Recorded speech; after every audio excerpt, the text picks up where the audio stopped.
Yun na sana yung ano. Ayun, dali. Ha? Magandang umaga po sa inyong lahat. Ako po si Daisy T. Kawan. 4 na taong gulang, nag-aaral sa Planas Virtual Learning Center, Pag-asa, sa isang liblib at malayong lugar, Barangay Makabud, Bayan ng Montalban. May isang sitio, Planas ang pangalan. Mga tao dito ay nalalagpasan. Kahit anong tulong ay napagkaitan. Ngunit isang araw, para bang pangarap, Operation Blessing dito ay dumating.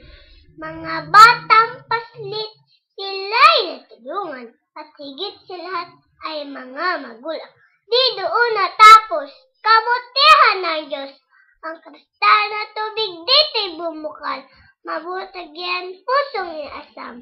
Ang uhaw at pagod, lahat ay naibsan. Ang andalang, laging pagpalain ang grupong Operation Blessing.